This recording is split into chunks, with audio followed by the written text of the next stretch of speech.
Well, hey, welcome to Business 307. This title of the session is Why Do HR Always Want Something Different? My name is Rob Foster. I'm a SharePoint MVP from the U.S. So you're probably wondering, where's Rob's strange accent coming from? So I'm actually based out of Nashville, Tennessee, which is in a bit further south than Bill. So we do walk and talk and chalk and all. So his stuff he was talking about. So I do have a southern accent.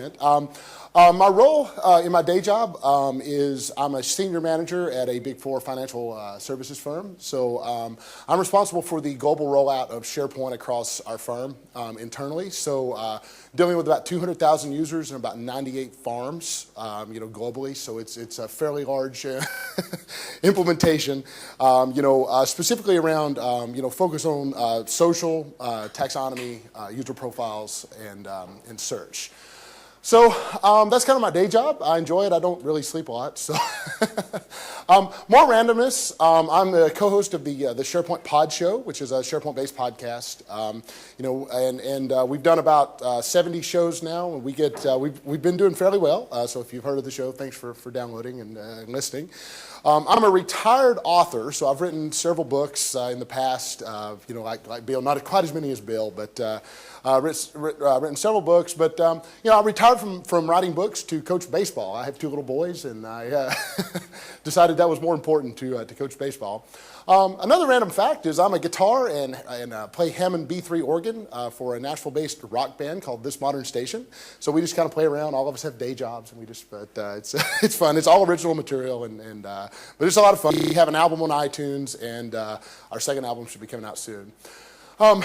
Follow me on Twitter. I've received a lot of questions over the past week, or past couple days since we've been here, so thanks for people that have reached out directly.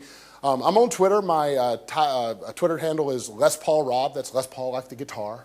The hashtags for this session are, you can use pound ICS London, or ISC London, ISC Business, and business hash Business 307. So, because I'm in social media, you can find me on Facebook, LinkedIn, Twitter, Clout, blah, blah, blah. So just feel free to add me as a friend or as a contact out there. So, I've been in the UK for several days now. Went over to Gloucester, saw where you guys do the cheese rolling. You know, from seeing that over in Gloucester in Cooper's Hill. I was going to do it until I got to the top, and no chance.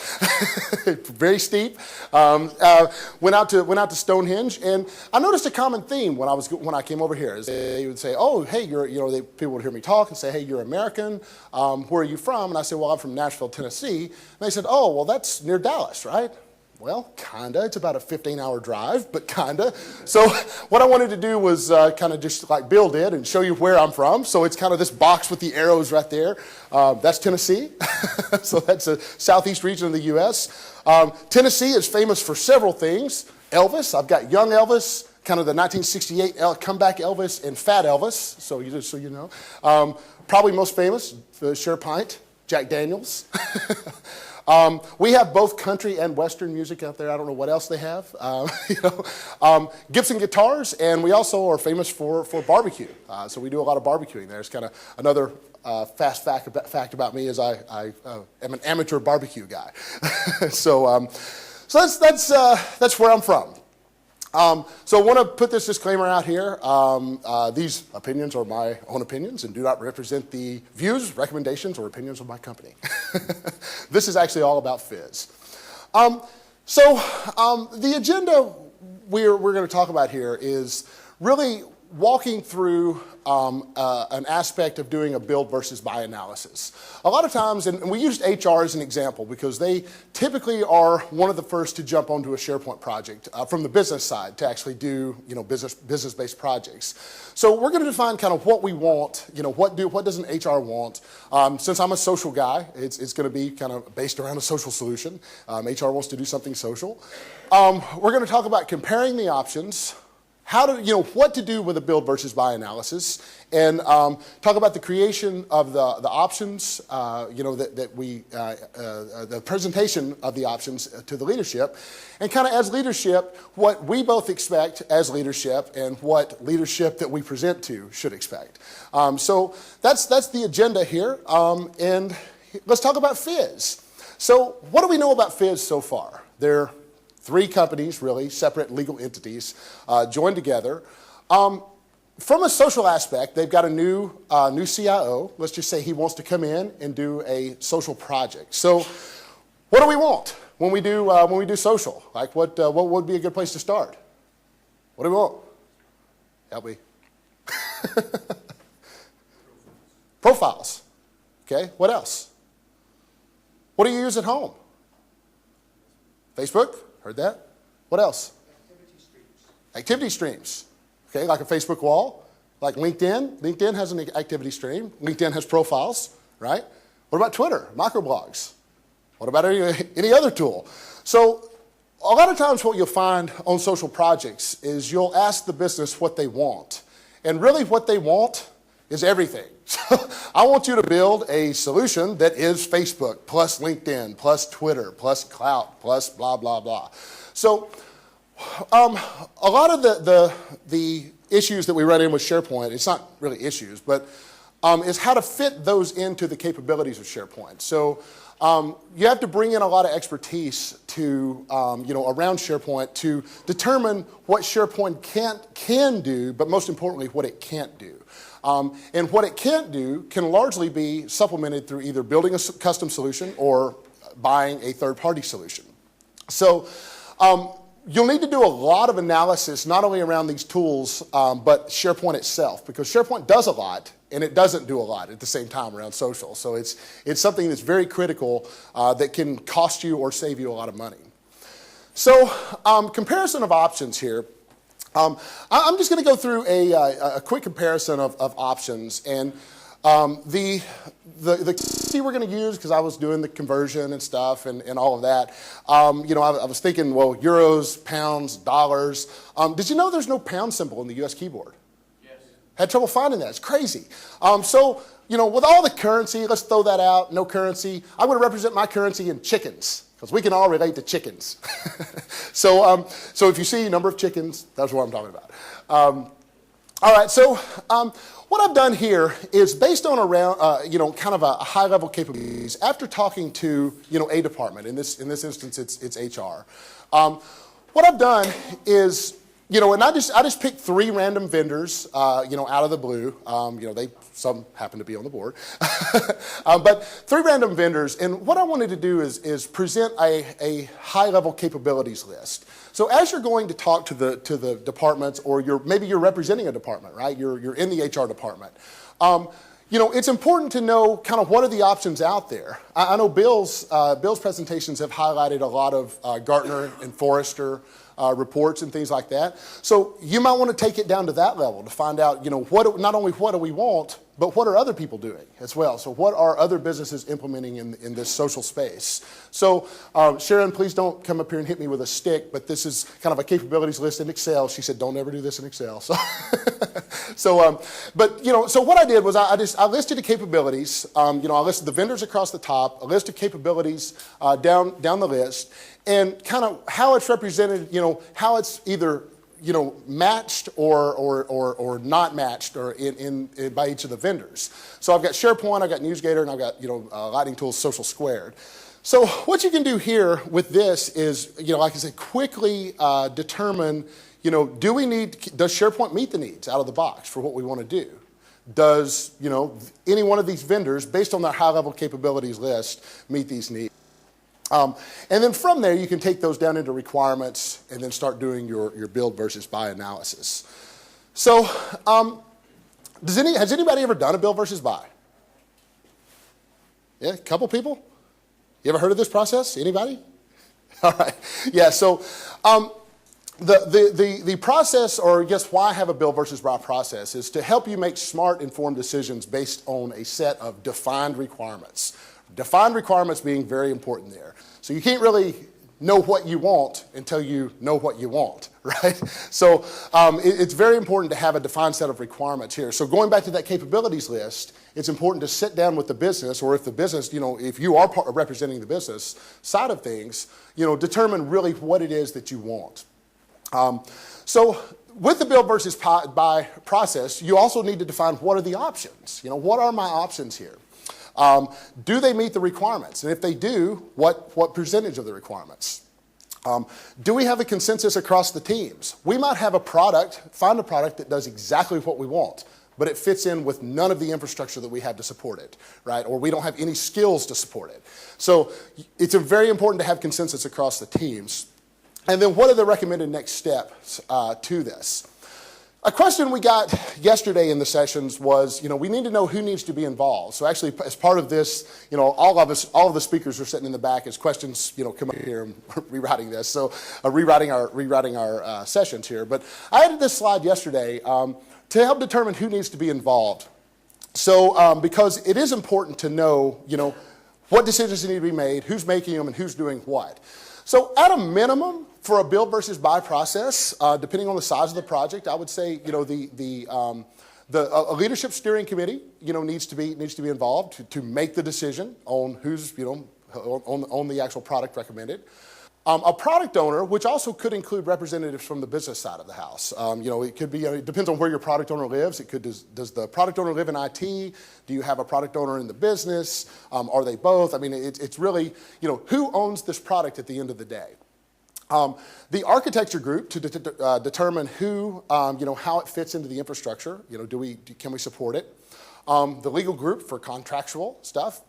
And since this is a SharePoint project, if you have a SharePoint Center of Excellence, it's good to have those guys involved as well to help determine what SharePoint can and can't do. Anybody work in a company that has a SharePoint COE? Yeah. Do they help you? Yeah, you're it. Well, what is your company doing now that you're here? Yeah. So, do you guys find a COE? Is there value in, in what you provide, with that? Of course. Yeah, of course. Yeah. Now, who's not got one? Who's not got a SharePoint Center of Excellence? You can raise your hands. It's okay, because I'm going to ask why. Why don't you have one? I'm just kidding. No, SharePoint COE is something definitely needs to be explored in there, especially when you're talking about implementing SharePoint projects. So build versus buy processes are very simple. I've got it down to 6 steps. So phase 0, it's really 5 steps. Phase 0 is kind of around the project charter, determining or reviewing the project charter, because chances are likely you have a social project. If you're evaluating social tools, you have a social-based project. So what you want to do is review that project charter, or the actual project definition. Where are we going with this? To help determine, what you need to build. So really the first phase of the build versus buy process, gets started with building technology awareness and knowledge around that technology. So when we go into this, chances are likely you're probably not going to know all of the options. If you know the options now, 2 months from now, there's going to be more options. 3 months from now, more options, and so on. So in the social space, this is a critical step so that you do the research to find out what are the options. Phase 2 is explore the buy option. Once you identify the options or the vendors or the products you need to look at, what do we need to do about buying this? How much does it cost? What are the, what do we need to do from here? Then phase 3, once you identify the vendors and the products you need to, look at buying, conduct an RFP. Request for proposal. How much does the vendor say? Give them a list of requirements. Let them match. Can we meet these? Get that list back and do the mappings. Phase 4, once you get all that stuff back, rank the products. And phase 5, recommend the product, the actual solution to the leadership. So at the end of the day, you're not going to have a decision. You're going to have a recommendation for that steering committee to come out. So on this process, did I miss anything? You can call me out. I've got a little project plan for what this might look like here, and I've just got it laid out, and I won't obviously read this to you, but it's kind of just going through all the steps here, and it's got all of the, it's a fairly defined process, right? I mean, there's a lot of things you have to do. Just for drafting the charter review, let's get into the actual build versus buy process for building the technology awareness. So a lot of this is the architecture group going out there, looking at external vendors or, external research, Gartner and Forrester. Do we need to contact the legal team? Are we in competition with this group? I mean, it depends on what line of business you're in. Do we own anything from this vendor? Propose a list of potential vendors, blah, blah, blah. At the end of this, take it forward to the product owner. Phase 2 is explore the buy option. After you hold an initial round of discussion with each vendor that you've identified, call them back. Tell them you're interested in doing an RFP. Run that through legal, get the RFP done, set up to go. Phase 3, do the RFP, takes a long time. Phase 4, get the RFP back, rank the products. So you can see this quickly turns into a fairly defined process, or fairly large process here. And based on the high-level swag here, I mean, this obviously is not not real numbers. They could go up or down. But just here, I've got an 82-day process here defined for doing versus buy. So it's at the end of this process, you need to know that you're going to spend money on this. You need to know if it's the right decision. So it could take 82 days. I've seen them take 82 days. I've seen them take 200 days. I've seen them take 10 days. So it depends on what you're doing as to how long this is going to take, and I guess the extent of the project here. But they do tend to take about 2 months, and a large majority of that is just doing the research with the vendors. So the build analysis. What I've got here is just a simple little template here for that the architecture team should actually provide for, what about if we have to build this? Based on the requirements we know, once we've done the vendor research and we've identified what the vendors can and can't do, what's it going to take to actually build what we need? Or maybe the extensions beyond what the vendor product does that we need. And I've got a large majority of the SDLC teams here, product owner, requirements, the BAs, usability, the user screen design, architecture, tech design, development, QA testing, performance engineering, user acceptance testing, and then my favorite, contingency buffer. But so what I've got is just a way to, how many people do we need, the FTEs, and a low and high estimate for the weeks and hours there, which really is just weeks and it calculates the hours. So at the end of this, you get a duration, okay, right here, and you get also a cost to develop here. As it gets represented in chickens. So the build analysis really is around is not always needed because a lot of times you'll find a third-party vendor that will do this. We'll be able to do most of what you need. But the build analysis is something that we go through as part of the build versus buy process here. So once we get into the build or done with the build versus buy, we need to roll up all this data for leadership. So at the end of this, we're going to create a presentation that we present to them, to the leadership steering committee. And what goes into the presentation? I've got a little template here that I haven't got it filled out for the vendors, but what I wanted to do is walk you through the template so that when you walk out of here, you'll have at least a template with the slides that you can take with you and use. So let's walk through the template. First, you need to provide a project background. Leaders probably, they don't know the details. They're going to want to know, what's the background of the project, how did it get started, anything about why we're doing it, here. The current state of the project, so this is the current state of, why, where are we at, and, why are the products needed? Very important because sometimes the leadership might stop here and say, you know what, this is cool, but I don't think we need it. I think we've got what we need. Let's stop here. Project name, and very important here is to determine and to really spell out how will this improve what we do already. So I think about Fizz, and how will social make Fizz better? How will social make these 3 independent companies better? As you may know, any ideas? What can we put on this slide? Help them communicate, right? They don't really communicate that much. There's 3 separate companies. What else? Would it increase collaboration? Yeah? What about anything else? So we shouldn't do this project, right? No, so it's it can increase collaboration, help employees communicate. It could improve the brand, right? Improve the brand of the product, or brand of the company, brand of the employees in the company. Talent retention, it could help with that. Hey, we've got a social media strategy. We're doing stuff, around social media. So you could actually, put all that stuff in here and how it really refines the business processes. Any business value, any business benefits. This goes back to the brand, the talent retention, market share increase, anything like that. Any scope increases, or any, what is the scope of the project? Does it increase scope of other projects? Where are we starting? Where are we stopping? Okay. And then finally, in this, or not finally, but the next slide is the technology options. What options have we identified? So what I've done here is provided a list. Kind of the brackets are, how many cross-functional teams? So we could say, in this list, we've got 7 or 8 cross-functional teams. I've identified however many options, and then identify the options here.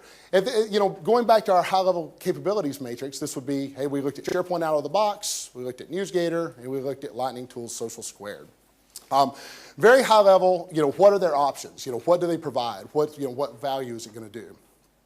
Is it going to give us?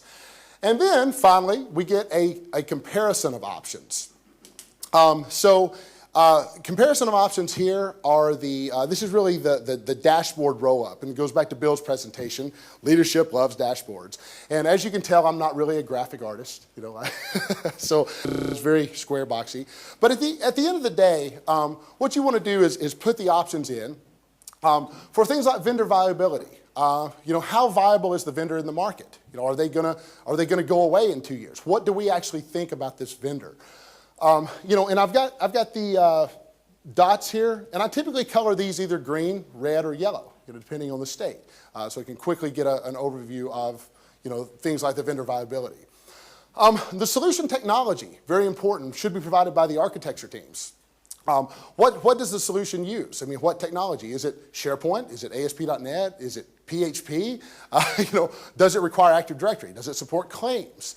So there's a lot of things that you need to really identify here and highlight any risks with the technology solution. So very important, because it determines how you're going to integrate this.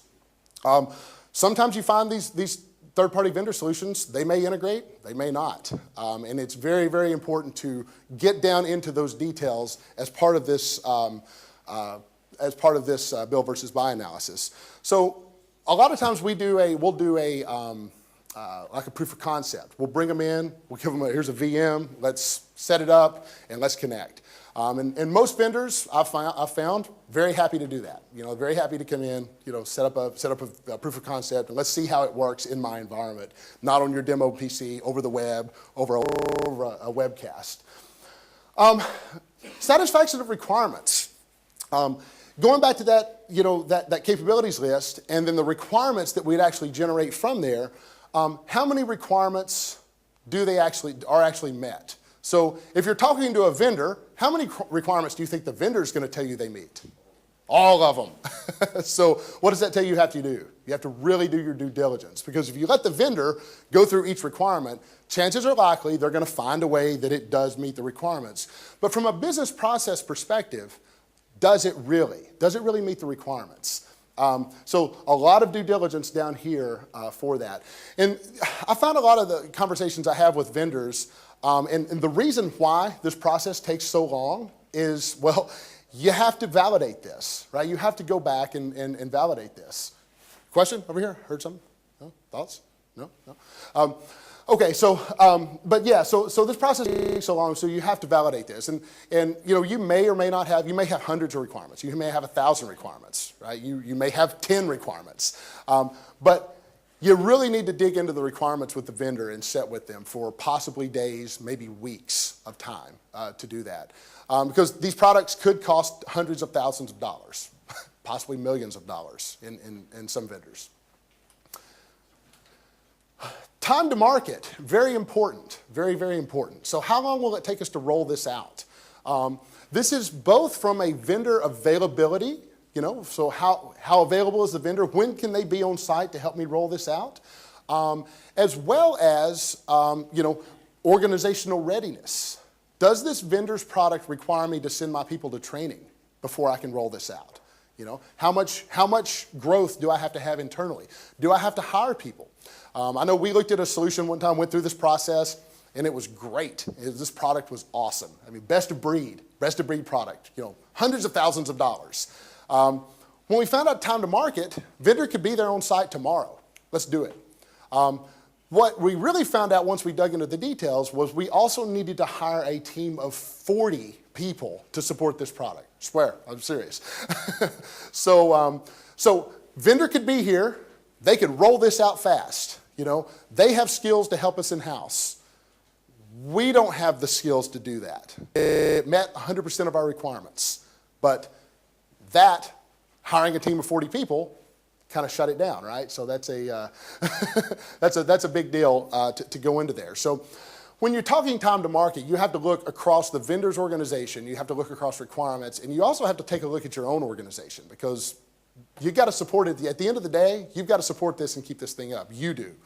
It's not the vendor. They're leaving. They're going on to the next customer.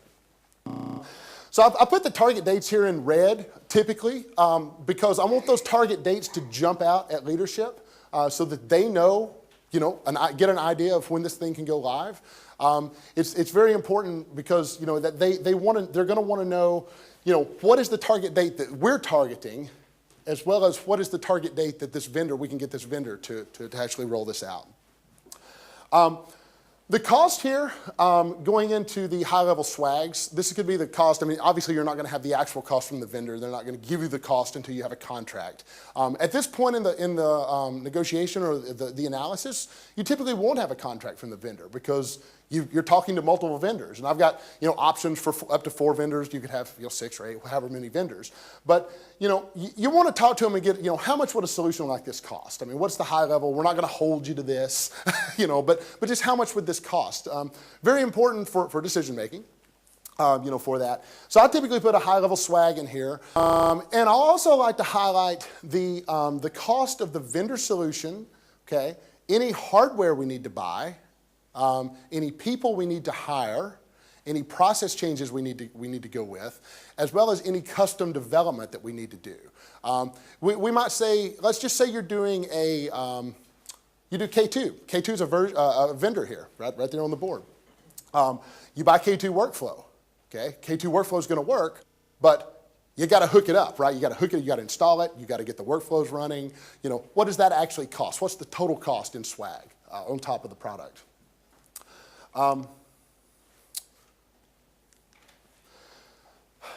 Another important thing, what is our internal competency? This is a big one, specifically when you're talking about SharePoint projects.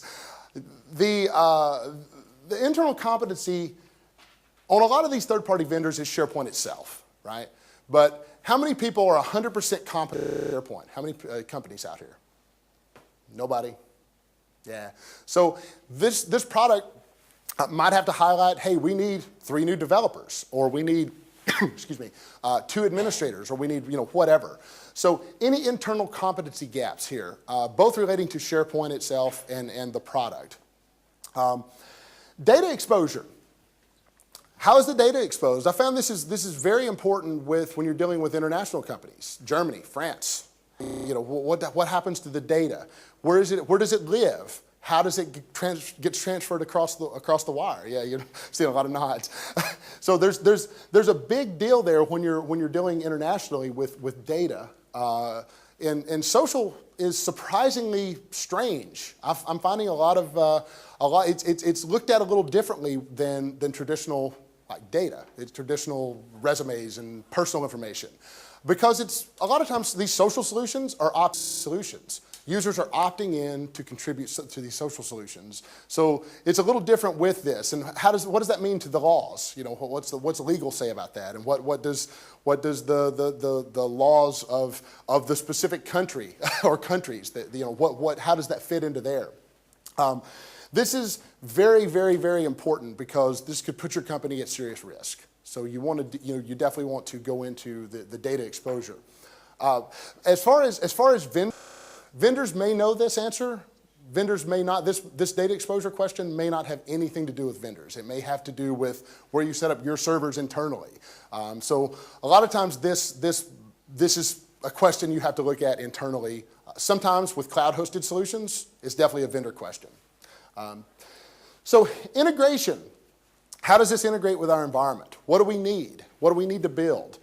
Does it require claims? Does it require, some Active Directory configuration? Does it require a SQL Server? Does it require, anything? So this is important because it's going to add to that total cost, and how it integrates with your solution. Does it require things that you don't have? So does buying this vendor product also require you to buy 3 other vendor products to make it work? So it's something I've found a lot of times you have to look at as well, that vendors would say, hey, this works, but you've got to buy these other 4 products that we offer to make it work, even though that it's something targeted at a specific task. So integration is very important. Definitely something you want to dig down into with the vendors themselves. And finally, I've got this on its own slide because it typically gets very, very long, is the security. How is this secured? How does it put us at risk? How is the data transferred? The security questions tend to get very deep and more technical, so you have to kind of roll it up in a business format. But security largely is what are my risks? What are my risks for implementing this from a data perspective? Does it expose us with that? So any next steps, any questions over this, going back here to the dashboard? Any questions or thoughts? Yeah. What if you come up with a lot of options that, that are kind of the same, or you think that the decision maker presenting to this wants a recommendation, like you said, and if you're like, well, they're all kind of the same, then what? You've got to go. There's probably going to be something that jumps out on 1 or 2 of the vendors. What you want to... That's right. You probably haven't gone, your requirements probably aren't broad enough if they are. A lot of times you'll find out that where you run into issues with this process is that you give vendors a set of 10 requirements. Hey, here's what we're doing. Here's what we think we want to do. And, because your requirements aren't deep enough, they can't really go into what their capabilities can handle. So yeah, I would say if something's going out more the same, you would probably have to extend that. A lot of times you'll find it's usually down to 2 or 3 vendors, right? For you guys that have done this before, you can definitely support that. But that, hey, it's these 2 vendors. And what you'll do, if I find a couple vendors that are going down to the same, I'll do another level of this. So I'll go in to go, okay, let's shortlist this list of, say we've got 4 vendors. Let's create a short list. And then let's go to another level of negotiations. Because it could be, yeah, they're the same, but that one little thing that you find in that second level of conversations is where, where one wins over the other. And it may honestly come back to the only thing that's different is vendor viability. How viable is this vendor in the market? Are they going to go away? Do we think they might go away in 2 years or get bought out or something? So, it really does sometimes come down to that. Tools like CareMap techniques that are trying to identify which of a big collection of criteria you need to choose between. The tools that you can use to actually then analyze those if you can't see it on your screen. Yeah. And, what about reaching out to, you might have the option to reach out to other companies, right? A lot of times I'll ask vendors, hey, can you give me a list of reference companies? And I'll go out and say, what are your issues? What issues did you run into? And they might say, well, this is great, but every time we've installed a service pack or whatever, it blows up. or we've had these problems. And I find companies are fairly honest with you. So just taking it to that next level of details to get that reference, that reference or that next level of requirements down. Yeah. Other questions? Thoughts? Do you like this? The only one thing I've noticed is there's nothing on your chart post go live supportability. Post go live supportability. That's a good one. Yeah, I typically highlight that in the, where was it? Internal competency. I should probably call that out specifically in its own bucket, but I typically highlight that in internal competency because once the internal competency is really going to tell you what you need where your gaps are for the post-go live supportability. We need to hire, in my case, that we had that, hey, you've got to have a team of 40 people to support this, was highlighted here in the internal competency. Like we can't have a team of 40, we can't hire a team of 40 people. We can't do that this year. If we had the budget, we couldn't do it this year. So I do, you could put that in a separate bucket, but I typically, personally, it's all about, approach and stuff like that, but I typically highlight that in internal competency. Yeah. How about over here? You guys have been quiet today. I'm going to come over here for a minute. Come on, no questions. Y'all awake? Hello? Can you hear me? All right. So as far as like next steps here, this is where you would highlight the actual, hey, we want to create a short list. Let's go to the next level of detail. Let's go to the vendors.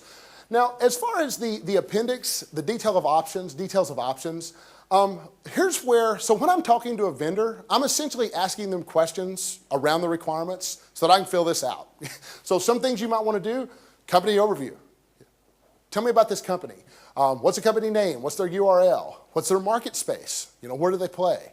What year were they founded? Are they a new company? Are they an old company? So what's the company size? How many employees do they have? What's their annual revenue? Annual revenue and profitability, if it's a public company, at least in the U.S., fairly easy to find. It's public, public information. Annual revenue and profitability for a private company, how many private companies are profitable?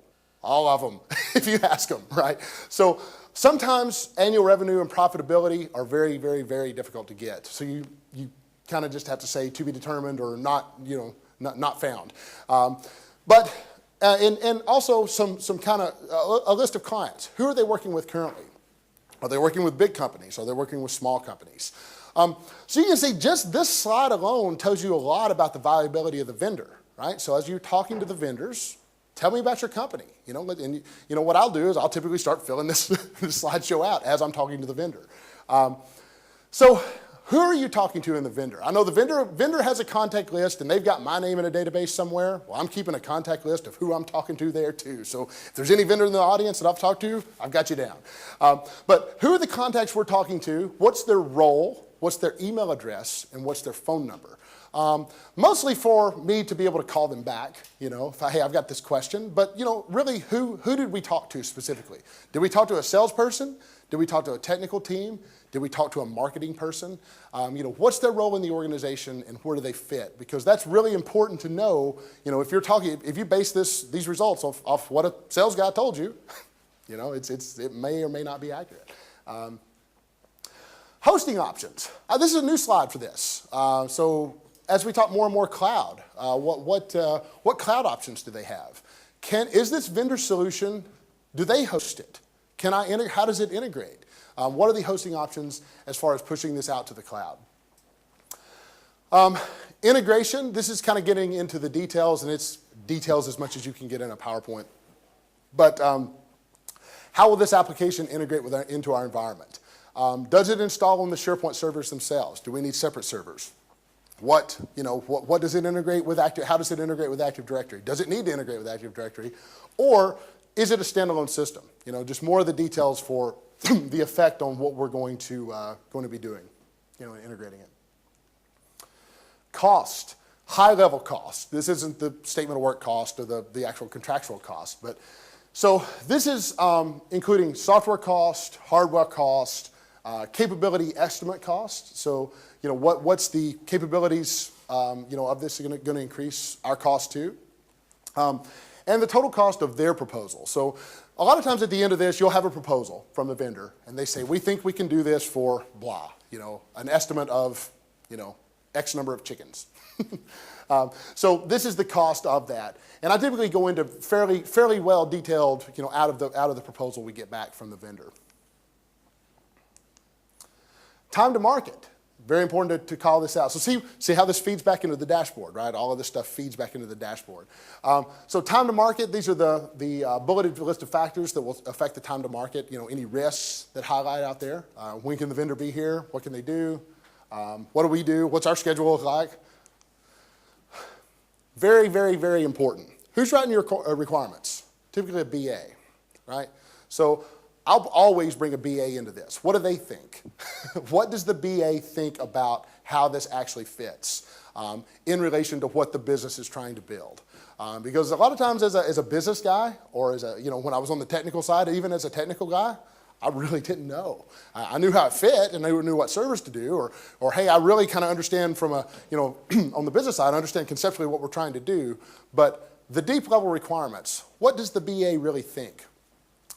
This is huge with feeding into your recommendation for that. So got it summarized really into what's the BA's name, when did they make the comments, what are the benefits and drawbacks of this solution. So it's very, very simple. What do they actually think? And any other comments or observations? Did we bring anybody else in other than the BAs or the product owner? What's the overall feel of the evaluation team? So this is kind of where I try to get the consensus drawn up to say, hey, what do we think? What do we actually think about this vendor or this, this is the vendor that we're looking at? So with this, all of these slides here, going into this company name details all the way down to the what do we think, we do that for every vendor. You should do this for every vendor. So every vendor, if you have 4 solutions, you'll have 4 sets of those slides in here, in these details. So again, more time added to the, the overall process. As far as a custom development solution goes, the swag estimates provided by who internally, as well as any consulting estimates. I'll always get internal estimates. If you're large enough to have an internal development team, then I'd get internal estimates, but I'll also go out to a consulting company and get an estimate for, if we need to extend this product or if we need to do any custom development based on these requirements or the gaps with the vendor solution, what's it going to cost me to do it internally and what's it going to cost me to do externally? And I'll typically get, for our size company, I'll typically get both onshore and offshore costs for that, with that. So what is the internal estimate of work hours and then the actual company or the consulting company estimate for work hours? What's the duration? How long is it going to take internally and externally? And what's the cost internally and externally for developing this? I'll put any notes down here. A lot of times you'll find vendors will say, well, we can do this for this price, but we can't start until May, or we can't start until this, or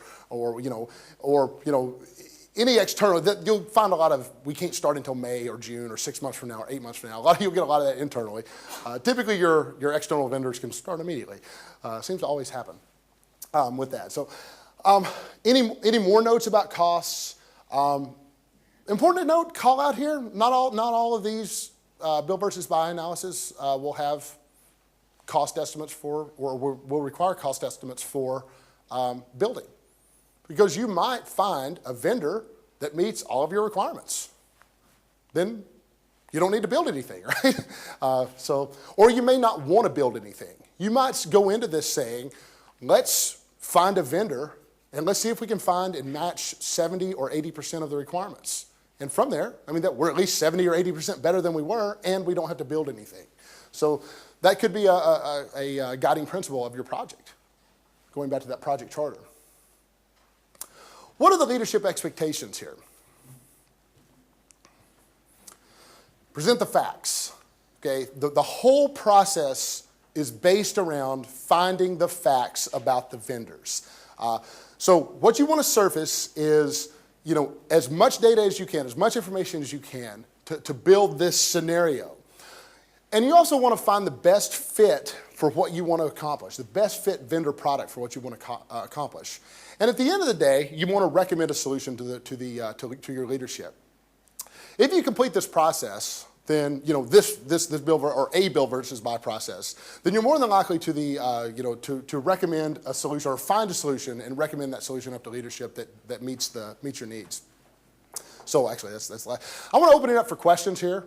For this, I know we're about 10 minutes early or whatever, but this typically opens up a lot of thinking here and questions.